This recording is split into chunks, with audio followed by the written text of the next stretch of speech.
प्रश्न नंबर पहला है, यदि P और Q दो अभाज्य संख्याएं हैं तो उनका लय क्या होगा।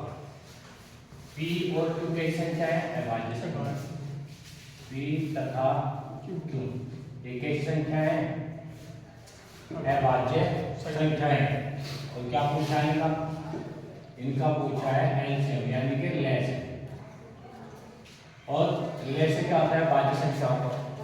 अभाज्य संख्याओं का लय से ज्ञात करने के लिए जो भी तुम्हें अभाज्य संख्याएं दी जाएंगी उनकी क्या कर देंगे? गुणा कर देंगे। तो क्या मिल जाएगा? लय से मिल जाएगा। आई बात समझ में? अभाज्य संख्याओं का लय से ज्ञात करने के लिए जो भी हमें अभाज्य संख्या दी जाएंगी उनकी क्या करते हैं? गुणा। तो हमें क्या मिल जाएगा? लय से मिल जाएगा। क्या मिल जाएगा? तो P और Q दोनों की संख्या है अभाज्य। और क्या पूछा है? एलसीएम यानी लय से पूछा है। क्या पूछा है? लय से। तो अभाज्य संख्याओं का लय से ज्ञात करने के लिए क्या करना है? अभाज्य संख्याओं की गुणा। तो जब तुम गुणा कर दोगे तो P गुणा Q में करोगे तो आ जाएगा PQ। तो यदि P और Q अभाज्य संख्या है तो उनका लय से क्या हो जाएगा? PQ हो जाएगा। आगे बात समझिए। ये था प्रश्न नंबर 1। अब देखो प्रश्न नंबर 2। प्रश्न नंबर 2 में पूछा है, सबसे छोटी अभाज्य और सबसे छोटी भाज्य संख्या का लय से होगा। तो सबसे छोटी अभाज्य संख्या, सबसे छोटी अभाज्य संख्या और सबसे छोटी भाज्य संख्या। तो सबसे छोटी अभाज्य संख्या कितनी होती है? 2। और सबसे छोटी भाज्य संख्या क्या होती है? 4। और हमें क्या निकालना है? लय से। क्या बताना है? लय से। इसका सबसे छोटी भाज्य संख्या 2, सबसे छोटी भाज्य संख्या 4। 2 और 4 का क्या बताना है? लय से बताना है। और लय से ज्ञात करने के लिए हम क्या करें? दी गई संख्याओं के गुणनखंड 2 गुणा 1, 4 के करके 2 गुणा 2 गुणा कितना? 1। अब क्या करें? सबसे पहले वो लिखा जाए जो कॉमन यानी उभयनिष्ठ गुणनखंड। तो 2 कॉमन है, फिर कॉमन आने के बाद जो बचा वो भी लिखा जाए। कौन बचा? ये तो बचा। ये क्या है? अवयनिष्ठ गुणनखंड है इसके, यानी ये कॉमन नहीं है, ना तो ऊपर है ना जो एक ऊपर है और एक नीचे है। एक तो सब में होता है कॉमन, तो लेके इसे ध्यान देना। 2 कॉमन नहीं है, ऊपर तो नहीं है और 2 नीचे अकेला, तो लिखते हैं यहाँ से 2। तो कितना आ गया? 2 एकम 2, 2 दूनी 4। तो लय से कितना आ गया? 4 आ गया। कितना आ गया लय से? 4। तो सबसे छोटी अभाज्य संख्या और सबसे छोटी भाज्य संख्या का लय से कितना होता है? 4। आगे बात समझिए। कितना हो? 4 होता है। याद रहेगी बात ये। फिर आपका प्रश्न नंबर 3। प्रश्न नंबर 3 में पूछा गया है 15, 18 और 24 का लय से है। किसका पूछा गया है? 15, 18 और 24 का लय से पूछा है। तो पहले क्या कर लो इनका? 15, 18 के क्या कर लो? पहले गुणनखंड कर लो। क्या कर लो? गुणनखंड। तो पहले 15 करो। 15 के गुणनखंड कितने आ जाएंगे? 3 गुणा 5। फिर इसमें 18, 18 के गुणनखंड कितना आ जाएंगे? 2 गुणा 3 गुणा 3। फिर करो 24 के गुणनखंड। जब तुम 24 के गुणनखंड करोगे तो कितना आएगा? 2 गुणा 2 गुणा 2 गुणा कितना? 3। अब हमें क्या चाहिए? इनका लय से। क्या ज्ञात करना है? लय से। किसका? 15, 18 और 24 का। तो सबसे पहले देखा जाए क्या कॉमन है। तो क्या कॉमन आ गया? 3 आ गया कॉमन। अब क्या बचा? अब क्या बचा? अब एक 3 और बच गया जो कॉमन नहीं है, वो भी तो लिखा जाएगा। फिर 2 लिखे जाएंगे जो कॉमन नहीं है। कितने आ रहे? 2, 3। 2 गुणा 2 गुणा 2। फिर कौन बच गया? फिर बच गया 5। सबसे पहले लिखेंगे जो उभयनिष्ठ गुणनखंड है, फिर बाद में लिखेंगे जो उभयनिष्ठ नहीं है। देखो ये 3, ये 3, ये 3 यहाँ है, तो हमने एक बार लिख दिया ये क्योंकि ये उभयनिष्ठ है। आगे समझ में? अब अब ये तीनों बेनिस्ट नहीं था तो बाद में कौन लिखे ना ए बनिष्ठ तो लिखे ना। अब ये 3 भी लिख लिया, फिर कौन बचा है बनिष्ठ 2 2 2, कितनी बार आ रहा 3 बार, 2 गुना 2 गुना 3, फिर कौन बचा 5, सबको लिख लिया नहीं। ये बन जाएगा 3 3 9 दूनी 18 दूनी 36 36 दूनी 72 और 72 पंजे 360, कितना हो जाएगा 360। ये हमारा क्या है इसका आंसर है। आगे क्या बात समझिए या नहीं आई। हम देखो यहाँ प्रश्न नंबर 4 इस पर आगे प्रश्न नंबर 4 पर, प्रश्न नंबर 4 में क्या है, यदि a बराबर कौन बराबर a बराबर 2 की घात 3 गुना 5 गुना 3 और b बराबर 2 की घात 4 गुना 5 गुना 7, तब a और b का एलसीएम क्या होगा। इनमें बाकी यदि a बराबर ये वाली संख्या b बराबर a वाली संख्या है तो a और b का एलसीएम ज्ञात कीजिए। तो ध्यान दें, तो मैंने बताया आपको कि एलसीएम एलसीएम यानी कि लेस है ज्ञात करना है। तो जब भी आपको घात वाली संख्याओं का लेस ज्ञात करने के लिए क्या है, इसका घात वाली संख्याओं का लेस ज्ञात करने के लिए कहा जाए तो आपको क्या करना है, सबसे बड़ी घात वाली संख्या लेनी है। जैसे यहाँ 2 की पावर 4 है, यहाँ 2 की पावर 3, तो कौन आ गया 2 की पावर 4 ली जाए, 2 की पावर 4। ये दोनों सेम है, ये दोनों क्या है सेम, तो एक ही बार आएगा। फिर कौन बचा 3 और 7, इसमें बच गया 3 और 7। अब एलसीएम में क्या है, जो कॉमन नहीं होता वो भी संख्या लेगा, यानी जो अवनिष्ठ हो वो भी तो संख्या लिया, तो कौन बच गया 3 गुना 7। अब इन सब की गुणा कर दो, 2 की घात 4, 2 की घात 4 का मतलब है 2 की 4 बार गुणा, 2 गुना 2 गुना 2 गुना 2 गुना कितना 5 गुना 3 गुना 7, तो 2 2 4 2 8 2 16 16 5 80 80 या 240 और 240 गुना 7 में करो, 240 गुना कितना 7, 7 गुना 0 गुना 0 7 चौक 28 का 88 लगे कितने दो 7 दूनी 14 2 16, तो कितना आ गया इनका आंसर 1680 आ। प्रश्न नंबर 5 है, पूछा गया है यदि दो धनात्मक पूर्णांकों p और q को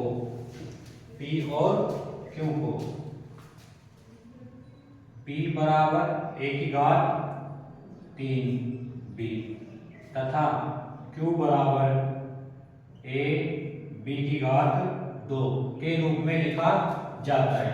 आगे बात समझें, इसमें लिखा है यदि दो धनात्मक पूर्णांकों p और q को p बराबर a की घात 3b तथा q बराबर a b की घात 2 के रूप में व्यक्त किया जाए तो p और q का एलसीएम क्या होगा, ये पूछा गया है। ठीक है, तो मैंने अभी बताया आपको जब भी हम घात वाली संख्या का एलसीएम ज्ञात करते हैं तो क्या करेंगे, बड़ी घात वाली संख्या लेते हैं। कौन सी संख्या लिया, a की घात यहाँ कितनी है 1, यहाँ कितनी है 3, तो कौन सी लिया a की घात 3, फिर गुणा यहाँ b की घात 1 है, यहाँ b की घात 2 है, तो कौन सी ली जाएगी b की घात 2 ली जाएगी, तो ये बन जाएगा a की घात 3 और b की घात 2। ये हमारा क्या आ गया आंसर आ गया। इन दोनों संख्याओं का लेसे कितना हुआ a की घात 3 और b की घात 2। आगे बात समझ में। प्रश्न नंबर 6, प्रश्न नंबर 6, जो प्रश्न नंबर 6 है इसमें दिया गया है संख्याओं 92 और 510, 92 तथा 510 का क्या ज्ञात करना है एलसीएम। 92 तथा 510 का एलसीएम ज्ञात कीजिए।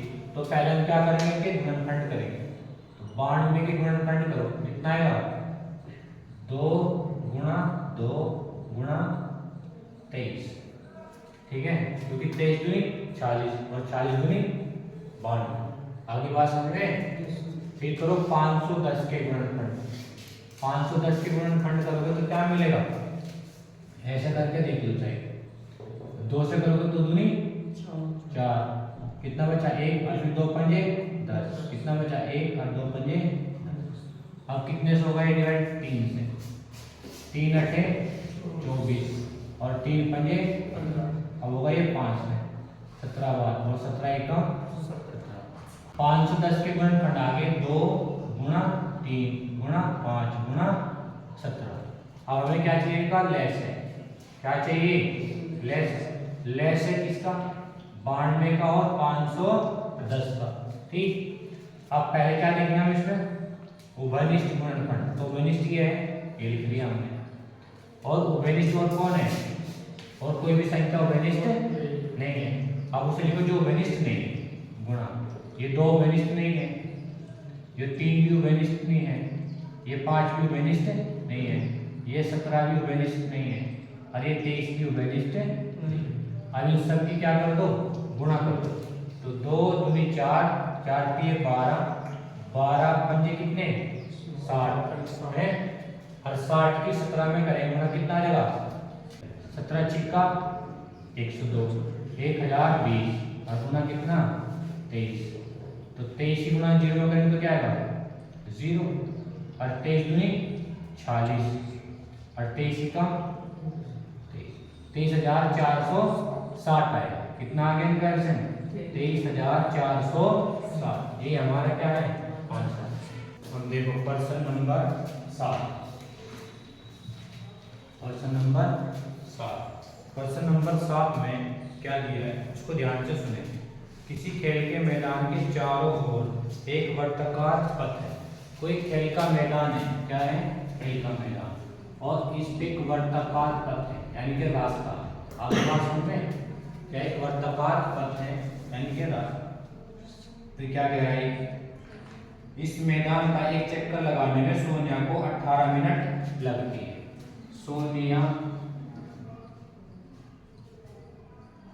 सोनिया को एक कितने मिनट है 18 मिनट। फिर जबकि इसी मैदान का एक चक्कर लगाने में रवि को 12 मिनट लगते हैं। तो यहाँ कौन लिखा जाएगा रवि को एक चक्कर पूरा करने में लगा समय कितना 12 मिनट। कितने मिनट 12। ठीक है, फिर आगे क्या किया, मान लीजिए वे दोनों एक ही स्थान और एक ही समय पर चलना प्रारंभ करके एक ही दिशा में चलते हैं। ये कहा गया इस प्रश्न में क्या है, एक खेल का मैदान है जिसके चारों एक वर्गाकार पथ है, एक वर्गाकार रास्ता है। इसका एक चक्कर पूरा करने में, एक चक्कर पूरा करने में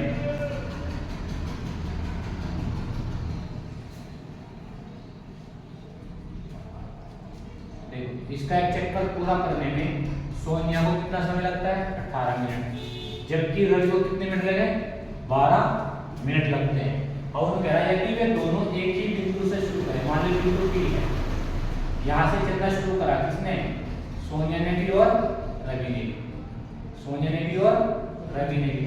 और दोनों क्या कर रहे एक ही डायरेक्शन में जा रहे, एक ही दिशा में, दोनों क्या जा रहे एक ही दिशा में। इस प्रश्न में ये दिया गया है कि एक खेल का मैदान है जिसके चारों एक वर्गाकार पथ है। उस वर्गाकार पथ का एक चक्कर पूरा करने में सोनिया को 18 मिनट लगते हैं, ठीक, और रवि को 12 मिनट लगते हैं। तो उसने ये कहा कि वे पुनः यानी दोबारा इसी बिंदु पर कितने समय बाद आकर मिलेंगे। आगे बात समझ में, मैं आपको बता रहा हूं कि पुनः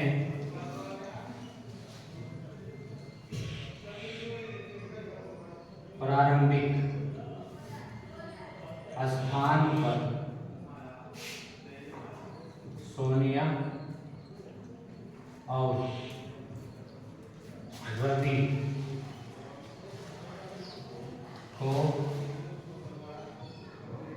मिलने में लगा समय बराबर हो जाएगा 12 और 18 का लेस। आगे क्या बात समझ में, स्थान पर मिल जाएंगे वापस से। कितने समय में? जितना 12 और 18 का एलसीएम होगा। आ रही क्या समझ में? तो 12 और 18 का एलसीएम निकाल। तो 12 और 18 का एलसीएम ज्ञात करने के लिए क्या करेंगे? पहले 12 के गुणनखंड करो। 12 के गुणनखंड कितना लेंगे? 2 गुणा 2 गुणा 3। फिर 18 के गुणनखंड करो। 2 गुणा 3 गुणा 3। अब हमें क्या चाहिए? इनका लेस। क्या चाहिए? 12 और 18 का लेस। तो ये कॉमन है यानी उभयनिष्ठ है, तो लिखा जाएगा फिर। फिर ये उभयनिष्ठ है तो इसको लिख लो। अब कौन बचा? जो उभयनिष्ठ है यानी जो उभयनिष्ठ नहीं है। कौन बच गया? गुणा ये वाला 3 बच गया और फिर ये सबकी क्या कर दो? गुणा। 2 3 6 36 18 दूनी 36 मिनट, क्योंकि मिनट में दिया ना, तो वे दोनों क्या होंगे? अपने 36 मिनट बाद मिले। अब मिलेंगे 36 मिनट बाद। आगे समझ में? यानी सोनिया और रवि को मिलने में लगा समय कितना होगा? 36 मिनट का। आगे बात समझिए। अब है आपका प्रश्न नंबर कितना? 8। प्रश्न नंबर 8 में दिया है कि वर्तकार पथ पर 3 धावक एक ही स्थान से दौड़ना प्रारंभ करते हैं। कैसा पथ है? वर्तकार पथ है। कैसा पथ है? वर्तकार। और इस पर 3 धावक हैं। कितने धावक? 3। और वे एक ही स्थान से शुरू करते हैं। मान लो बिंदु P से शुरू करते हैं और धावक कितने हैं? 3। D1 धावक और D2 धावक और D3 धावक। पहला धावक, दूसरा धावक, तीसरा धावक। वे एक ही स्थान से दौड़ना क्या करते हैं? प्रारंभ करते हैं। फिर आगे क्या कहा उसने? तो एक चक्कर लगाने में क्रम से 3 घंटा, 4 घंटा और 8 घंटे का समय लगता है। तो तीनों को प्रस्थान बिंदु पर उन्हें मिलने में लगा समय ज्ञात कीजिए। यानी कितने समय बाद फिर वापस से इसी बिंदु पर आकर तीनों मिल जाएंगे। आगे बात करते हैं। हम पहले लिखेंगे इसमें एक चक्कर लगाने में लगा समय। कितना समय लगा उसको? एक चक्कर पूरा करने में 3 घंटे। कितने घंटे लगे इसको? 3। फिर यहाँ दूसरे धावक द्वारा एक चक्कर लगाने में लगा समय। कितने घंटे? 4 घंटे। फिर तीसरे धावक द्वारा एक चक्कर लगाने में लगा समय कितना? 8 घंटे। कितने घंटे लगे इसको? 8 लगे। आगे समझ में? यानी इसका मतलब ये है जब D1 दौड़ता है तो इस बिंदु P से शुरू करके बिंदु P पर ही कितने घंटे में आ जाए? 3 घंटे में। जब D2 दौड़ता है तो इस चक्कर को पूरा कितने घंटे में करता है? 4 घंटे में। जब D3 यानी तीसरा धावक दौड़ता है तो 8 घंटे में पूरा करता है इस चक्कर। और उन्होंने कह रहा कि दौड़ते जा रहे तो उन्हें वापस तीनों इस बिंदु P पर ही जहां से उन्होंने दौड़ना शुरू करा था फिर कितने समय बाद आकर यही मिल जाएंगे। आगे समझ में? तो इस कितने समय बाद आकर मिल जाएंगे? जितना इन तीनों क्या होगा? एलसीएम। ठीक है। वापस से पुनः इसी बिंदु पर मिलने में जो इनको समय लगेगा यानी कितने समय बाद मिलेंगे वो इन तीनों संख्याओं का लेस होगा। आगे क्या समझ में? क्या लिखेंगे? तीनों धावकों को पुनः प्रारंभिक स्थान पर मिलने में लगा समय बराबर हो जाएगा लेस है किसका? 3, 4 और 8। अब इनका लेस निकालो। लेस निकालने के लिए क्या करते हैं? गुणनखंड। 3 के गुणनखंड कितना आ जाएंगे? 3 गुणा 3। दूसरा 4 के गुणनखंड कितने आ जाएंगे? 2 गुणा 2। और 8 के गुणनखंड कितने आ जाएंगे? अब क्या चाहिए हमें? इनका लेस है। क्या चाहिए? लेस है किसका? 3 का, 4 का और 8 का। तो कितना आएगा? पहले तो उभयनिष्ठ देखो। उभयनिष्ठ है, कुछ भी नहीं है उभयनिष्ठ। जब इसमें उभयनिष्ठ गुणनखंड है ही तब कौन लिखा जाएगा, अउभयनिष्ठ। तो अउभयनिष्ठ दो दो कितनी बार आ रही, 3 बार, 2 गुणा 2 गुणा 2, फिर कौन बच गया, अब ये 3 बच गया, 2 दूनी 4 दूनी 8, 8 के 24, तो 24 घंटे बाद मिलेंगे। कितने घंटे बाद, 24 घंटे बाद फिर वे वापस से इसी बिंदु पर आकर मिल जाएंगे। आगे बात सुनिए। प्रश्न नंबर 9 है, वर्ताकार पथ पर 3 धावक एक ही स्थान से दौड़ना प्रारंभ करते हैं तो एक चक्कर लगाने में क्रम से 1 घंटा, 3 घंटा और 5 घंटे का समय लगाते हैं। तीनों को प्रस्थान बिंदु पर पुनः मिलने में लगा समय ज्ञात कीजिए। तो बिल्कुल सेम इसी तरीके से करना है, ठीक है।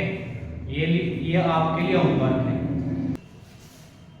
प्रश्न नंबर 10, वह छोटी से छोटी संख्या ज्ञात कीजिए जिसको 35, 56 और 91 से विभाजित करने पर प्रत्येक दशा में 7 शेषफल बचता है। कौन सी संख्या पूछ रहा, छोटी से छोटी संख्या। तो ध्यान रखें, छोटी से छोटी, छोटी से छोटी संख्या के लिए हम क्या ज्ञात करते हैं, लय से। क्या ज्ञात करते हैं, लय से ज्ञात करते हैं। तो इस प्रश्न में हम क्या करेंगे, जो हमें 3 संख्याएं दी हैं, कौन कौन सी 3 संख्या, एक तो दी है 35, एक दी है हमें 56 और तीसरी दी है हमें 91। जो शेषफल है, शेषफल कितना बचता है, 7। इन्हें कहा कि भाई छोटी से छोटी संख्या ज्ञात कीजिए जिसको 35, 56, 91 से भाग देने पर प्रत्येक दशा में शेषफल कितना बचता है, 7 बचता है। तो इस प्रश्न में हम क्या करेंगे, इन तीनों का लय से ज्ञात कर लेंगे और क्या जोड़ देंगे, 7 जोड़ देंगे। आगे बात समझें, पहले लय से ज्ञात करेंगे और लय से ज्ञात करके क्या कर देंगे, 7 जोड़ देंगे। तो हमें वो संख्या मिल जाएगी जिसको हम 35, 56 और 91 से अगर भाग करेंगे तो हमारा हमेशा शेषफल कितना बचेगा, 7 बचेगा। अभी बात समझिए, तो जब तुम 35 से गुणनखंड करो तो कितना मिलेगा, 5 गुना 7। 56 के गुणनखंड करो तो कितना मिलेगा, 2 गुना 2 गुना 2 गुना कितना, 7। फिर 91 के गुणनखंड करो तो 91 गुणनखंड करो तो मिलेगा 7 गुना 13। अब हमें चाहिए इनका लय से, क्या चाहिए, लय से। लय से किसका, 35 का, 56 का और 91 का। तो सबसे पहले हम चेक करते हैं कौन उभयनिष्ठ गुणनखंड है। तो उभयनिष्ठ गुणनखंड कौन है, केवल 7 है, तो पहले 7 को लिख लिया। अब कौन बचा, अउभयनिष्ठ गुणनखंड। अउभयनिष्ठ गुणनखंड पहले तो लिख लो 2 है नहीं, कितनी बार आ रहा, 2, 3 बार। फिर अउभयनिष्ठ गुणनखंड है तो इतना इसमें 5, गुणा कितना आ गया 5 और गुणा कितना के अंदर। आगे बात समझ में। अब इनकी सबकी क्या कर लो, गुणा कर लो। क्या कर लो, गुणा। 7 दूनी 14, 14 दूनी 28, 28 दूनी 56 और 56 पंजे, तो 56 पंजे कितना आ गया, 280 गुणा कितना 13, 13 गुणा करो 0, 13 अट्ठे 104, 13 अट्ठे 104, 104 का 4 हाथ से लगे 10, 13 दूनी 26 और 10, 26 और 10 हो गया 36, तो आ गया 3640। ये क्या निकल लय है। अब क्या करेंगे, इसमें हम 7 जोड़ देंगे। क्या लिख देंगे, 7। तो यहाँ लिखेंगे हम अभिष्ट संख्या, क्या जाएगी 36, 40 प्लस कितना जोड़ देंगे, 7। तो 7 जोड़ देंगे, आ जाएगा 3640।